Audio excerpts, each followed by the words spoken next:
Well, on this day 50 years ago, the Apollo 11 astronauts were on their way to the moon, about halfway there tonight. Yes, they are. And mankind's greatest leap also drove striking changes for Central Florida. Fox 13's Craig Patrick continues his week-long series with a look back at Florida's moonshot. I was strolling on the moon one day in a merry, merry month of December. Now, May. That's Harrison Schmidt and Eugene Cernan frolicking on the moon. 10 astronauts would follow Neil and Buzz's first expedition. And as Florida launched all of them, they in turn launched Florida. The towers of Canaveral give Florida a unique place in the history of man. The state government produced this film back in the early 1960s. Look at this, back when $3.50 would get you 12 gallons of gas. Back when the space race ramped up and Florida took off. Brevard County, site of Cape Canaveral, is the fastest growing county in the United States, more than tripling in 10 years.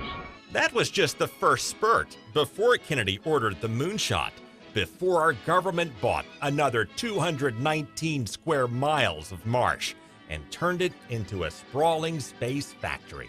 And on the land will be built facilities of such tremendous size and complexity as to stagger the imagination. They called it the Launch Operations Center, then renamed it Kennedy Space Center. They'd ship sections of the Saturn V rockets on barges, assemble the rockets and vehicles in the aptly named Vehicle Assembly Building, stack them on mobile transporters, and crawl them to the launch pads. And today we are here to celebrate a very historic era in American history. For the 50th anniversary of Apollo 11, NASA gave us a tour behind the scenes, from inside the Vehicle Assembly Building that's 526 feet tall, to launch pads 39A and B where the Apollo missions took off, to the firing room, to recovery operations, and places in between. Here's an up-close look at the crawler that carried the massive Saturn V rockets from the Vehicle Assembly Building all the way to the launch pad.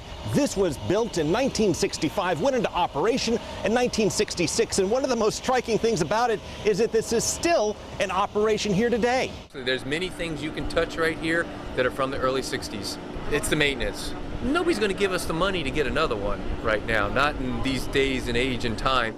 By that, he means NASA now has a mostly fixed budget that's a much smaller slice of the budget compared to the early days.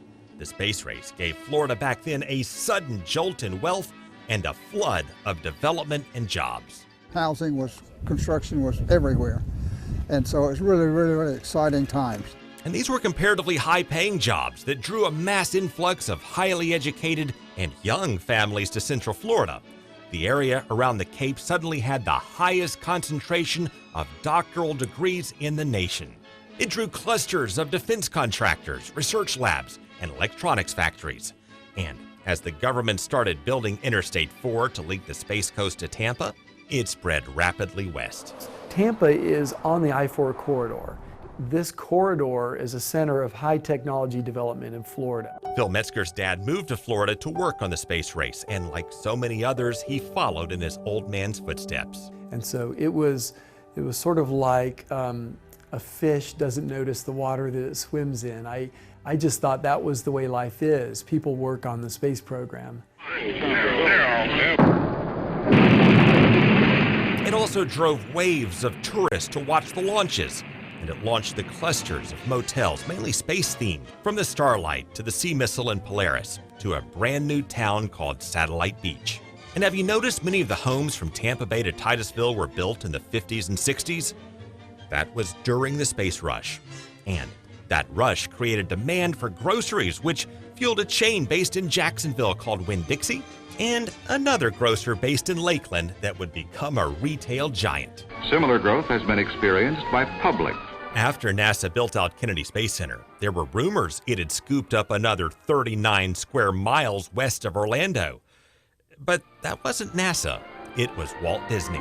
That the Disney World is located just a few miles from the crossing point of Interstate 4 and Sunshine State Parkway.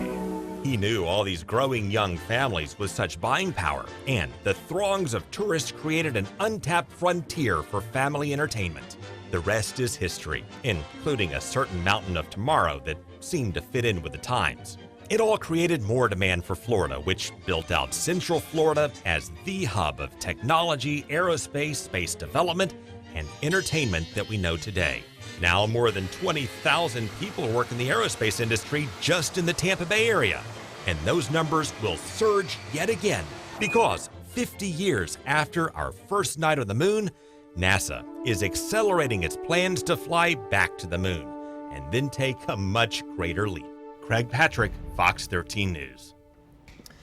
So make sure you tune in Saturday night at 9 p.m. for an hour-long Fox 13 special, Man on the Moon 50 years later. Craig sat down with the scientists and engineers who led the race to the moon, and he'll map out NASA's plan to go back as well.